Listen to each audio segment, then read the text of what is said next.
ayyaanni irreechaa bara 2016 dhaadannoo irreechi faajii tokkummaa fi obbolummaa jedhuun kan kabajamu.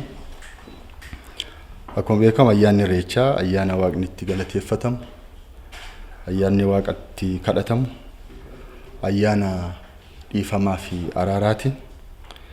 Kanaaf Oromoon irreecha irratti haaloo gadoo fi jibba araaraa fi dhiifamaan fixachuun bara haaraa, miira haaraan, abdii haaraan kan kabajudha.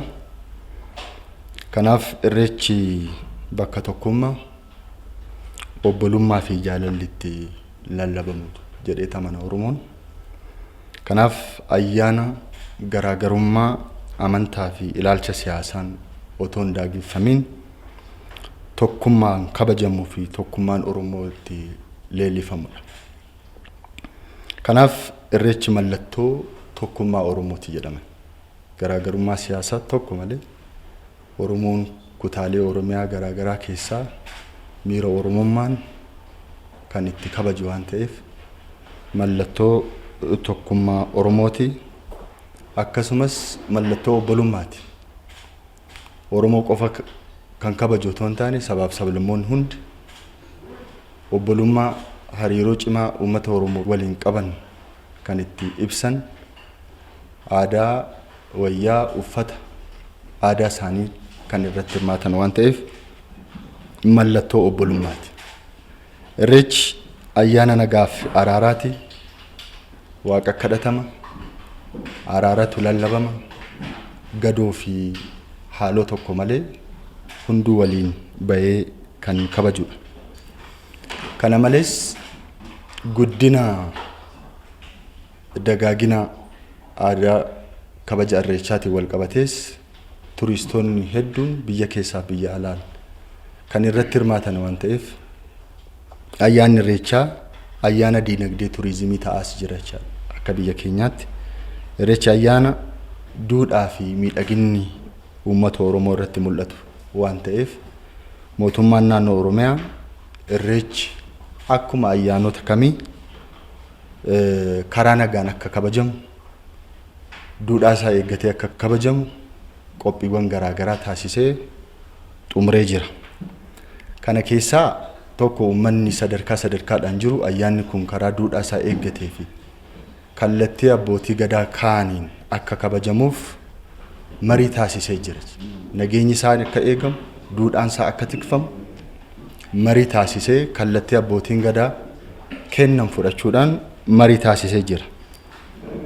Lammaffaa mootummaan naannoo Oromiyaa bulchiinsa magaalaa Finfinnee waliin ta'uudhaan koreewwan adda addaa hundeessee ayyaanni kun karaa duudhaa isaa eeggateen akka kabajamu taasisee jira jechuudha. Sadaffaa irreechi feestivaala uummanni miiliyoona hedduudhaan lakkaa'amu irratti hirmaatu waan ta'eef caasaan nageenyaa uummata waliin ta'uun nageenya hirmaattotaa kabachiisuudhaaf qophii hunda xumuree jira jechuudha.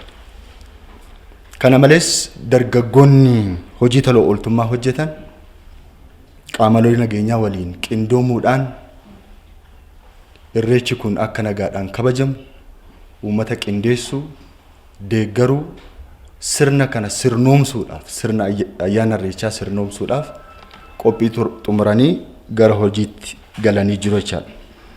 Kanaafuu irreechi feestivaala guddaa addunyaa kan uummanni miiliyoona hedduudhaan lakkaa'amu irratti hirmaatu waan ta'eef hirmaattonni ayyaanichaa nagaadhaan bahanii nagaadhaan akka galan taasisuudhaaf tokkoffaa abbootiin gadaa, haadholiin siinqee, hayyoonni, foolleen, qeerroo fi qarreen, lammaffaa jiraattonni magaalaa Finfinnee akkasumas Shaggarii fi Bishooftuu, qaamoleen nageenyaa, dhaabbileen miidiyaa, saboonni sablammoonni ayyaana kana irratti hirmaatan hundaa ol immoo hirmaattonni ayyaanichaa irreechi kun nagaadhaan akka kabajamu, duudhaa isaa eeggatee akka kabajamuuf